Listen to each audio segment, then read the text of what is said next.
दोस्तों, आज की कहानी सच्ची घटना पर आधारित है। तो आइए कहानी शुरू करते हैं। प्रसाद नाम का एक ड्राइवर एक शादी में जाता है। वहाँ पर हम मंजूमल बॉयज को भी देखते हैं। दरअसल ये 12 दोस्तों का एक गैंग होता है और इनके गांव का नाम मंजूमल होता है और इसलिए ये लोग अपनी गैंग को मंजूमल गैंग बुलाते हैं। मंजूमल बॉयज बचपन से ही बहुत अच्छे दोस्त हैं, जो जवान होकर भी अपनी दोस्ती बरकरार रखते हैं। ये लोग गोवा जाने का प्लान बनाते रहते हैं, लेकिन पैसों का बजट ना होने की वजह से इनका प्लान हर बार की तरह कैंसिल हो जाता है। अब गोवा जाने का तो बजट इनके पास होता नहीं है, इसलिए ये लोग कोडाईकनाल जाने का प्लान बनाते हैं और सिद्दीप ड्राइवर प्रसाद को कॉल करके एक डेट बता देता है कि हम इस डेट को जाएंगे। अब ये लोग एक ही गाड़ी में बैठकर कोडाईकनाल के लिए निकल जाते हैं। रास्ते में एक गाँव में मेला लगा हुआ होता है। वहाँ पर रुककर ये लोग दुकान से एक गुलाम मूवी की सीडी ले लेते हैं। इस तरह गाने सुनते हुए और एंजॉय करते हुए ये लोग कोडाईकनाल पहुँच जाते हैं। अब वो लोग वहाँ पहुँचकर काफी जगहों पर घूमते हैं। फिर उनका ड्राइवर उनसे कहता है, आप सब जाइए, मैं गाड़ी में ही रेस्ट करूंगा। अब सारे लोग एक गुफा के नजदीक आते हैं। सिद्दीप अपने दोस्तों को बताता है, जब मैं यहाँ लास्ट टाइम आया था तो ये गेट यहाँ नहीं लगा था,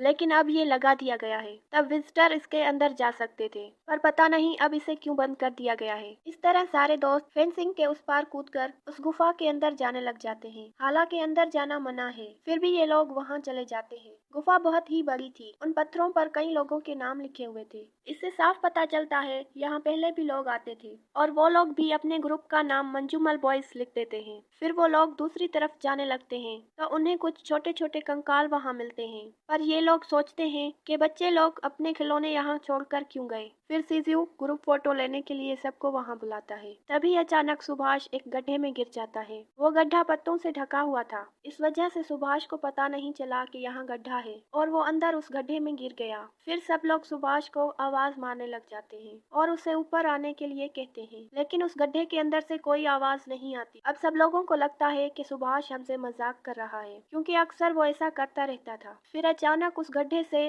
बहुत सारे चमगादड़ बाहर निकलते हैं। ये देखकर सब लोग डर जाते हैं। गड्ढे के अंदर अंधेरा होने की वजह से उन्हें कुछ भी दिखाई नहीं दे रहा था। वो लोग अपने फोन से फ्लैश लगाकर भी अंदर देखते हैं और फोटो लेने की भी कोशिश करते हैं, लेकिन इन सब का उन्हें कोई फायदा नहीं होता। तभी एक पत्थर उस गड्ढे के अंदर गिर जाता है। उस पत्थर के गिरने की आवाज से उस गड्ढे की गहराई का पता लगाया जा सकता था। इससे वो लोग अनुमान लगा लेते हैं कि गड्ढा बहुत ही गहरा है और पीछे खड़ा अभिलाष इस हादसे से सदमे में आ जाता है। वो कहता है, सुभाष चला गया, अब वो कभी वापस नहीं आएगा। इस गुफा के अंदर सबको लाने की वजह वो अपने आप को समझता है, इसलिए वो भी उस गड्ढे में गिरने की कोशिश करता है। उसके दोस्त उसे पकड़ लेते हैं और फिर सीजू उसे पकड़कर गुफा के बाहर ले जाता है। तभी उस टूरिस्ट गाइड ने उन चमगादड़ों को उड़ते हुए देख लिया था और उन लोगों के चीखने चिल्लाने की आवाजें भी सुन ली थी, इसलिए वो उन लोगों के पास गुफा के अंदर आता है। उस आदमी को देखकर ये लोग उसके पैर पकड़कर उससे हेल्प मांगने लगते हैं कि हमारा दोस्त इस गड्ढे में गिर गया है, प्लीज हमारी मदद कीजिए। वो आदमी कहता है, तुम लोगों को यहाँ नहीं आना चाहिए था और तुम्हारा दोस्त गड्ढे में गिर गया है तो उसे अब भूल जाओ और तुम सब यहाँ से बाहर चलो। उसकी बात सुनकर सारे लोग फूट फूट कर रोने लगते हैं। फिर 4 दोस्त गुफा के बाहर बाहरी लोगों से मदद मांगने जाते हैं। वहाँ उनको एक फोटोग्राफर मिलता है। वो उस आदमी से मदद मांगने लगते हैं कि हमारा दोस्त गुफा के अंदर एक गड्ढे में गिर गया है। वो आदमी कहता है, आप लोग वहाँ गए ही क्यों? और वो भी यही कहता है, अपने फ्रेंड को भूल जाओ और वापस घर चले जाओ। लेकिन वो इस तरह हार नहीं मानता और फॉरेस्ट ऑफिसर के पास जाने लगते हैं। और दूसरी तरफ सीजू अभी भी अभिलाष को संभाल रहा था, क्योंकि अब उसकी हालत खराब हो रही थी। वो रोए जा रहा था और ये लोग अभी भी फॉरेस्ट ऑफिसर को ढूंढ रहे थे, लेकिन उन्हें वो वहाँ नहीं मिलता। फिर वो लोग वहाँ एक दुकान में जाते हैं, जहाँ से उन्होंने गुफा में जाने से पहले सामान खरीदा था। वो उस दुकानदार को सारी बात बताते हैं, लेकिन वो भी यही कहता है कि अब अपने दोस्त को भूल जाओ। पीछे खड़ी उस दुकानदार की बेटी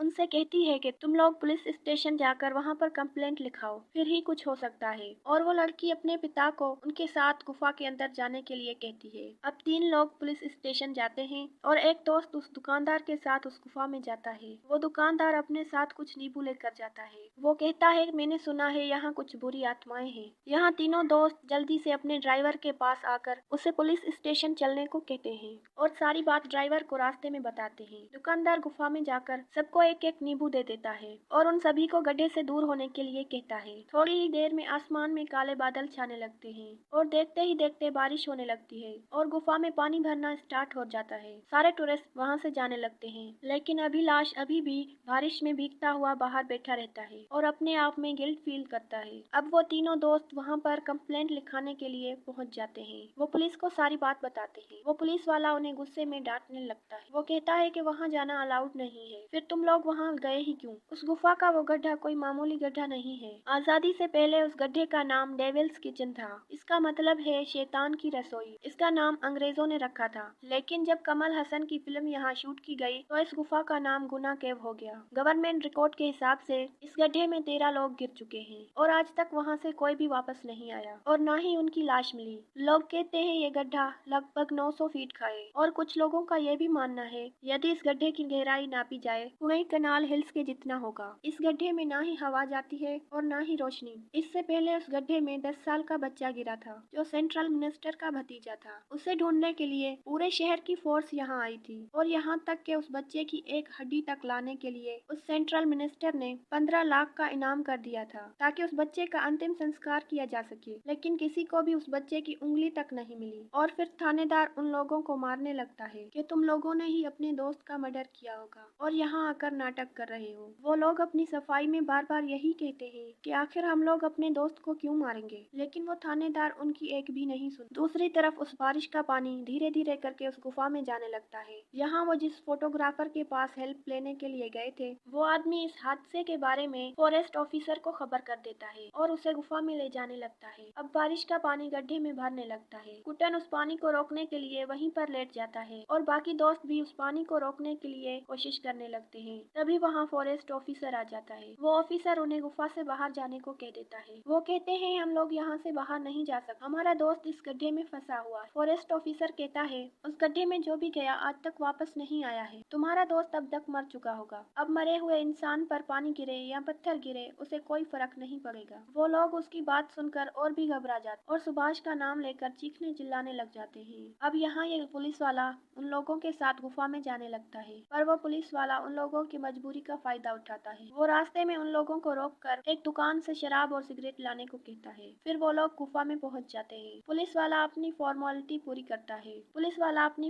पूरी करता है और उसके दोस्त पानी रोकने में अभी भी लगे हुए थे। वो पुलिस वाला कहता है अपने दोस्त को आवाज मारो। वो लोग सुभाष को आवाज मारते हैं, लेकिन गड्ढे से कोई आवाज न आने की वजह से पुलिस वाला कहता है कि ये एक मर्डर केस है, अब तुम लोगों को पुलिस स्टेशन जाना पड़ेगा। वो ड्राइवर प्रसाद को गाड़ी निकालने के लिए कहता है। प्रसाद गाड़ी निकालने से मना कर देता है। इस बात से पुलिस वाला उससे थप्पड़ मार देता है और कहता है कि अगर ज्यादा अकल दिखाई तो कुनई कनाल से बाहर नहीं जा पाओगे। तभी वो दुकानदार कहता है कि ये लोग घूमने के लिए हमारे यहाँ आए हैं, अब ये लोग इतनी परेशानी में हैं तो हमारा फर्ज बनता है कि हम इनकी मदद करें। कुछ समय बाद बारिश बंद हो जाती है। वो पुलिस वाला फिर से उन लोगों को पुलिस स्टेशन चलने को कहता है ताकि वो अपने घर वालों को इस बात की खबर कर सके, लेकिन इनमें से कोई भी इसके साथ जाने के लिए तैयार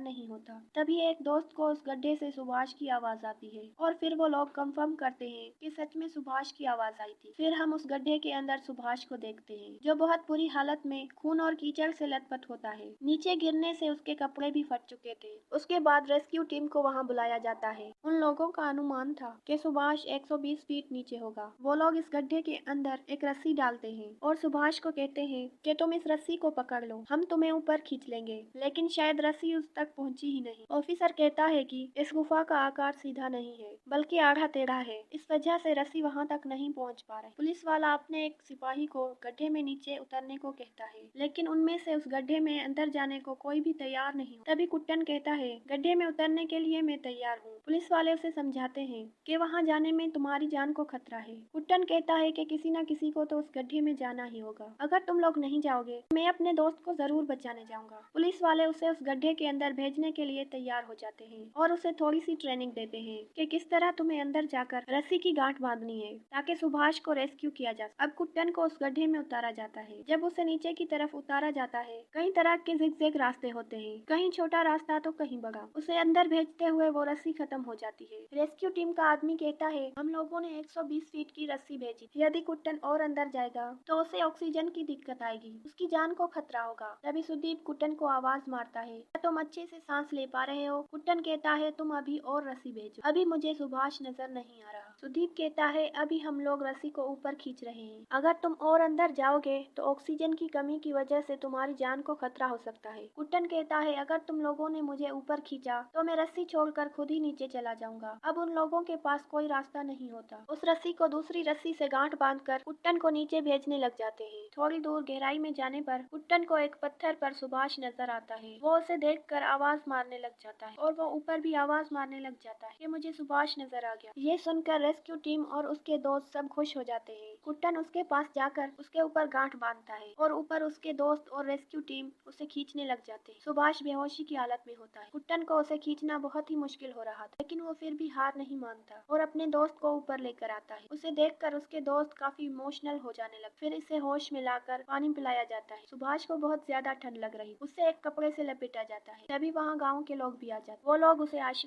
उसे आशीर्वाद देते हैं और उसके पैर भी छूते हैं, क्योंकि वो पहला इंसान था जो इस गड्ढे से जिंदा वापस लौटा था। उसके दोस्त सुभाष को पास ही के हॉस्पिटल ले जाते हैं। वहाँ की डॉक्टर उसकी मरहम पट्टी तो कर देती है, लेकिन वो कहती है इसे अंदर भी चोट लगी है, इसलिए इसका किसी बड़े हॉस्पिटल में इलाज करवाओ। उसके दोस्त कहते हैं यहाँ के पुलिस वाले हमें यहाँ से जाने नहीं देंगे, लेकिन वो डॉक्टर उन्हें यहाँ से जाने में उनकी मदद करते। ये लोग उसका इलाज एक हॉस्पिटल में करवाते। वो लोग सुभाष के घर वालों को इसके बारे में कुछ भी नहीं बताते। वो कहते हैं कि वो एक झरने से गिर गया था, इस वजह से उसे इतनी चोट लग गई। कुछ दिन बाद हम देखते हैं कि सुभाष रात को सो नहीं पाता, क्योंकि वो गुफा के सपने उसे सोने नहीं देते। वो ट्रीटमेंट लेकर धीरे धीरे ठीक होने लगता है और उसके दोस्त कुट्टन के बहादुरी के चर्चे सारे शहर में फैल जाते हैं। अब सुभाष के घर वालों को भी इसके बारे में पता चल चुका था। वो लोग इस बात से काफी इमोशनल हो जाते हैं और 2 साल बाद कुट्टन को उसकी बहादुरी के लिए मेडल मिलता है और न्यूज़पेपर पर द मंजूमल बॉयज के नाम से एक आर्टिकल छपता है। इस तरह ये कहानी यहीं पर खत्म हो जाती है। तो दोस्तों, ये थी हमारी आज की कहानी। हमारी कहानी आपको कैसी लगी कमेंट करके जरूर बताइए और ऐसी ही कहानियों के लिए हमारे चैनल को सब्सक्राइब कीजिए। Thanks for watching.